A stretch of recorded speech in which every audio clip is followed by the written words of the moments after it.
कर्कपूर गौरम करुणा अवतारम संसार सारम भुजगेंद्र हारम सदा बसंतम हृदय अरविंदम भवम भवानी सहितम नमामि।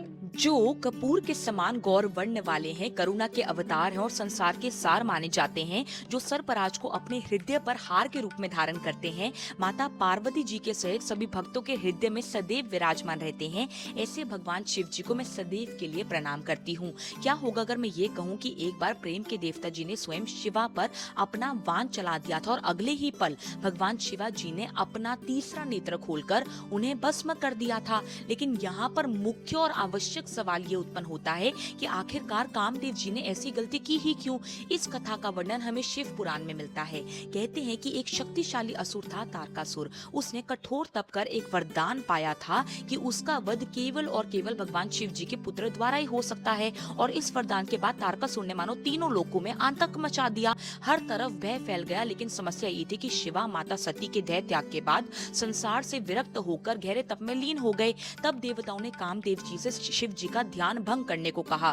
फिर कामदेव जी ने शिव जी पर अपना पुष्प बाण चलाया और जैसे ही वे बाण शिव जी के हृदय तक पहुंचा वैसे ही उनका ध्यान टूट गया। उसके बाद उन्होंने क्रोध में आकर अपना तीसरा नेत्र खोल दिया। कहते हैं कि उससे इतनी प्रचंड अग्नि निकली कि क्षण भर में कामदेव जी भस्म हो गए। ये देखकर कामदेव जी की पत्नी रोने लगी। उन्होंने भगवान शिव जी से अपने पति को जीवित करने की प्रार्थना करी। उसके बाद तब भगवान शिवा जी का क्रोध शांत हुआ। उन्होंने कहा कि वे अपना श्राप वापस तो नहीं ले सकते, लेकिन कामदेव अब इस संसार में जीवित तो रहेंगे लेकिन बिना शरीर के।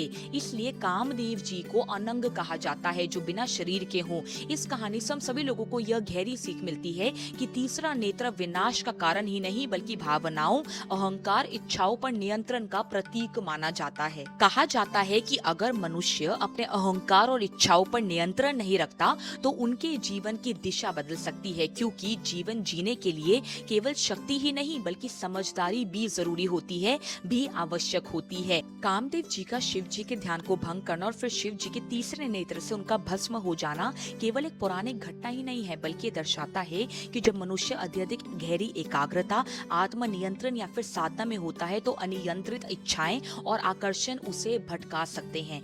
यहाँ पर कामदेव जी इच्छा, आकर्षण और मन की चंचलता के प्रतीक हैं, जबकि शिव आत्म नियंत्रण, जागरूकता और स्थिर चेतना का प्रतिनिधित्व करते हैं। आपकी इच्छाएं पूरी तरह से नष्ट करने योग्य नहीं होती हैं, जैसे कि अनंग की अवधारणा में दिखाया गया है, बल्कि उन्हें नियंत्रित और रूपांतरित करना सीखना होता है। यही संतुलन व्यक्ति को आंतरिक शक्ति, स्पष्टता और सही दिशा प्रदान सदैव के लिए करते हैं।